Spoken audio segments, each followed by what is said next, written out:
우리에게 정하신 계획을 다 이루었다는 뜻입니다. 우리가 각자 다 신앙생활을 해 나가고 있지만 하나님이 명하신 양식대로 각자의 성막을 지어야 하는 것입니다. 우리 각자 역시 하나님이 거하시는 성전이기 때문입니다.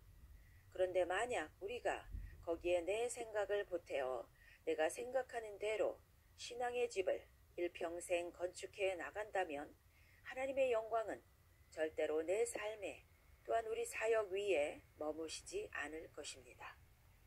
성막들 마당. 성막의 마당은 길이 약 50m에 넓이가 약 25m였습니다.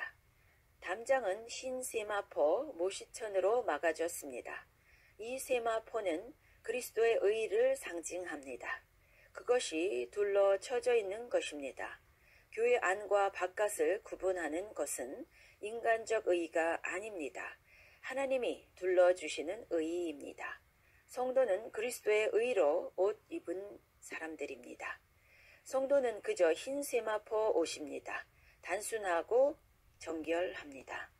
그런데 계시록의 음녀 바벨론은 세마포 옷이 아니라 화려한 자줏빛 옷을 입고 있습니다. 이것은 성도들과 대조됩니다. 성막에는 출입구가 동쪽에 하나뿐이었습니다. 그것은 하나님께로 오는 길은 한 길이며 그것은 그리스도를 통하는 길뿐입니다. 그리스도 말고는 다른 길은 없습니다. 그래서 아침에 예배하러 성막으로 들어가는 사람은 해를 등지고 들어가는 셈이 됩니다.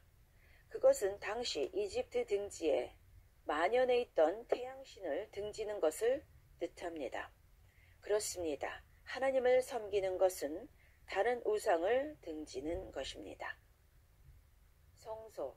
성소는 길이 14m, 넓이와 높이가 각 5m였습니다. 지성소는 5m 정사각형입니다. 성소의 장막 기둥은 아카시아 조각목 나무에 금으로 입힌 것입니다. 아카시아 나무는 아주 흔하고 싼 재질입니다. 여기서 아카시아는 우리 사람을 상징하고 금은 예수님을 상징합니다. 이같이 비천한 사람들인 우리가 신의 성품에 참여하는 자가 된 것을 상징합니다. 이 성소 텐트의 벽을 이루는 나무판, 널판엔 각각 은받침과 촉꽂이가 있었는데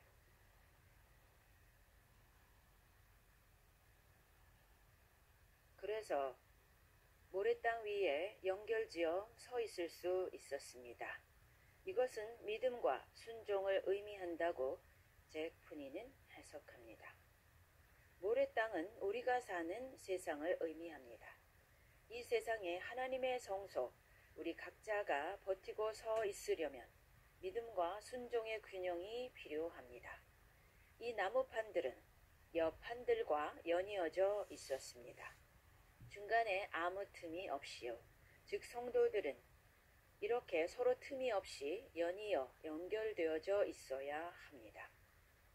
각 나무판은 4고리가 있는데 그 고리 속으로 봉이 통과했습니다.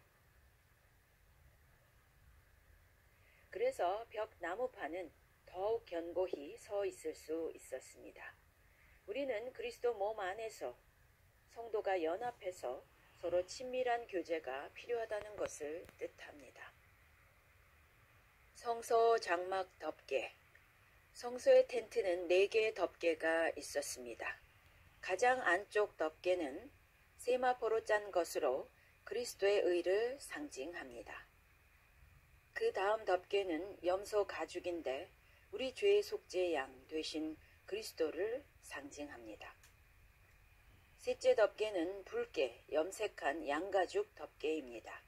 우리를 위해 피 흘리신 대속물 되신 그리스도를 상징합니다. 가장 바깥 덮개는 해달 돌고래의 가죽입니다. 짙은 갈색이었습니다. 광야의 모래바람을 막는 역할을 했습니다. 덮개 안쪽이 가장 보기 좋고 바깥으로 갈수록 투박했습니다. 크리스천 또는 교회의 아름다움은 내면적인 것입니다. 외형적인 것이 1차적이 아닙니다. 검은색 해달 돌고래 가죽은 그리스도의 수욕을 의미합니다. 겉으로 성도와 교회는 오해받고 존경받지 못하고 수욕을 받습니다. 그러나 세상은 정반대입니다. 겉으로는 아름다운 듯 보이지만 속으로는 더러움이 가득합니다. 예수님은 세상에 계실 때 흠모할 만한 것이 없으셨습니다. 세상에서 멸시를 받으셨고 배척을 받으셨습니다. 오직 경건함을 원하는 자들만 주님께로 나아왔습니다. 오늘날의 교회도 마찬가지입니다. 세상에 보이는 것들에 이끌려 교회에 나오는 자들은 처음부터 뭐가 잘못된 것입니다. 오직 참된 생명과 그리스도와의 참된 교제를 원하는 사람들이 모여들어야 합니다. 그런즉 우리도 그의 치욕을 짊어지고 영문 밖으로 그에게 나아가자. 그러므로 형제들아, 우리가 예수의 피를 힘입어 성소에 들어갈 담력을 얻었나니 그 길은 우리를 위하여 휘장 가운데로 열어놓으신 새로운 살 길이요 휘장은 곧 그의 육체니라. 위 히브리서 9절에서 13장은 영문 밖으로 나아가고 10장은 휘장 안으로 나아갑니다. 밖으로 나아가라 했다가 다시 안으로 들어오라고 하니 모순인 것 같습니다. 예수님께 속한 자들은 내면적으로는 하나님과 교제의 은밀한 비일 안으로 들어가지만 외적으로는 교회 밖으로 세상으로 나아가는 것입니다. 그렇지만 오늘날 대다수 크리스찬들은 교회 안에만 머물러 있고 베일 바깥에 거합니다. 영문 밖으로 나가는 것은 세상에 의해 거절당하는 것을 의미합니다. 예수님이 세상에서 오해받고 마귀의 우두머리로 불렸던 것처럼 그 제자들도 세상에서 그렇게 배척을 당하는 것이 일면 정상입니다. 예수님과는 달리 오늘날 일부 크리스찬들이 세상에서 유명한 이유는 그들이 세상 사람들을 기쁘게 하고 인간관계를 잘하며 타협적이기 때문입니다. 그리스도를 극렬히 대적한 자들은 로마인이나 헬라인이 아니었습니다. 그들은 종교적인 유대인들이었습니다. 유대인들은 예수님을 미워했는데 왜냐하면 예수님은 하나님의 진리를 타협 없이 전하셨기 때문입니다. 오늘날에도 마찬가지입니다. 크리스천을 가장 많이 반대하는 사람들은 아이러니하게도 종교적인 크리스천들입니다. 제3세계에서는 타 종교인들입니다. 그들은 종교적이라는 점에서 공통적입니다. 롯 번제단. 롯 번제단은 성막 마당에 위치하는데 그림에서 보듯이 중간이 텅 비어 그 속에 번제물을 담게 되어 있죠. 이 번제단은 십자가에 달려 죽으신 그리스도의 예표였습니다. 조각목 아카시아로 만들고 놋으로 둘러쌌습니다. 놋은 성경에 언제나 심판을 상징합니다. 놋 제단에 불이 지펴지면 위에서 보면 그 타는 나무는 보이지 않습니다. 다 노랗게 보이죠. 이것은 그리스도의 내적 고난을 상징합니다. 그것은 아무에게도 보이지 않습니다. 대부분 그리스도인들은 십자가의 예수님의 외적인 고통을 봅니다. 그들은 예수님의 내적, 심적 고통에는 주목하지 않습니다. 예수님은 우셨지만 자신의 신세를 한탄하며 눈물을 흘리지 않으셨고 항상 사람들을 위해서 우셨습니다. 사도 바울도 고린도 교인들에게 자신의 사도권을 설명하기 위해 당한 여러 외적 고난을 언급했지만 자신의 처량한 신세를 한탄한 적은 한 번도 없습니다. 이와 같이 하나님의 종들은 외적인 고통 이전에 내적인 고통이 있는 것입니다. 그러나 그것을 드러내지는 않습니다. 번제단에는 사각 모서리에 한 개씩 4개의 불이 있었습니다. 번제로 드릴 짐승을 도살하기 전에 잡아매는 고리였습니다. 이것은 예수님이 십자가로 향해 나아가시는 단호함을 상징합니다. 그런 단호함이 우리에게도 보여져야 합니다. 매일 십자가를 지고 나아가는 자들은 그런 단호함이 있어야 합니다. 놋 물두멍. 마당의 물두멍은 하나님의 말씀으로 씻는 것을 상징합니다. 하나님의 말씀을 듣고 순종할 때 우리는 말씀으로 씻어지는 것입니다. 이는 곧 물로 씻어 말씀으로 깨끗하게 하사 거룩하게 하시고, 이것은 물세례를 상징하기도 합니다. 하나님은 우리를 물로 먼저 씻으십니다. 그 다음에 불로 우리를 태워서 정결케 하십니다. 금도 재련할 때 물과 불에 넣어서 정금을 만듭니다. 우리가 구약을 읽고 순종하면 우리의 삶은 외적인 죄로부터 정결케 됩니다. 이것은 율법, 말씀이 우리를 물로 외적으로 씻는 것입니다. 그러나 예수님은 외적인 죄뿐만 아니라 우리의 내면 깊숙한 죄까지 다루십니다. 여자를 보고 마음으로 음욕을 품기만 해도 죄 짓는 것이라 하셨습니다. 이 내면적인 죄는 성령의 불로 정결케 되는 것입니다. 만약 우리가 성령이 우리를 인도하시도록 허락한다면 성령은 우리의 내면적 음심을 정죄해서 무겁게 느끼도록 만드실 것입니다. 아예 이웃집 여인이 요리 잘하는 것까지도 내가 탐내고 동경하는 것을 지적하시고 탐내지 말라고 경고등을 켜실 것입니다. 간음은 성적인 영역만 아니라 돈을 사랑하는 것, 다른 우상을 쫓는 것도 영적으로 다 간음입니다.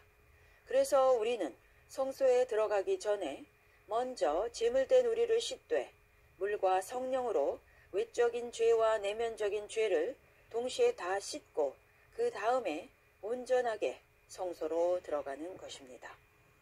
물로 씻음, 즉 말씀으로 씻는 것은 외적으로만 씻는 것입니다.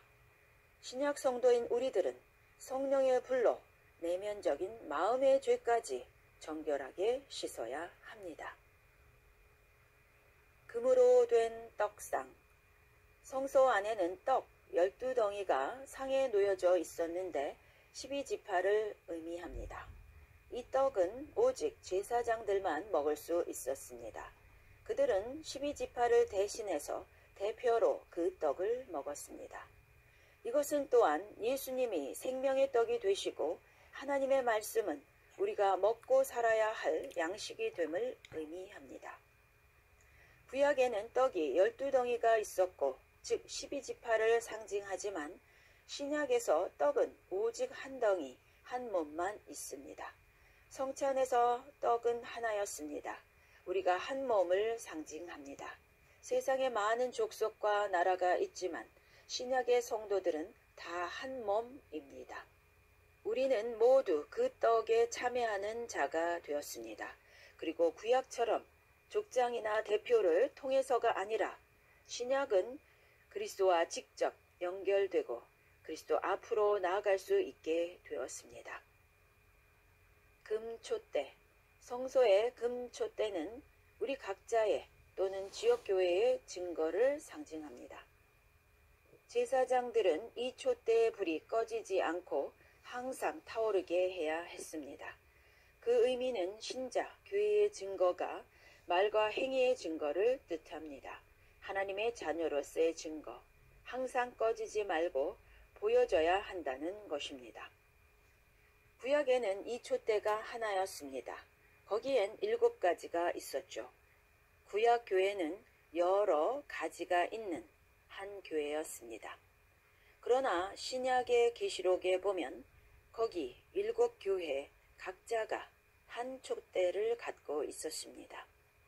이것은 우리에게 신약교회는 각자 독립적이지만 동시에 연합체인 점을 가르쳐 줍니다.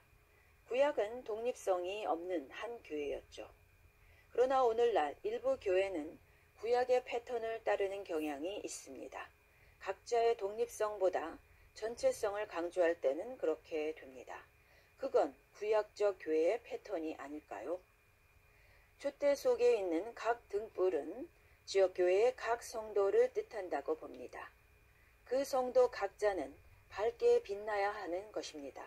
각 성도가 범죄하는 일이 발생하면 빨리 다루어지고 교정받아서 촛대의 등불이 꺼지는 일이 없어야 하겠습니다. 그래서 등불은 항상 타올라야 하겠습니다.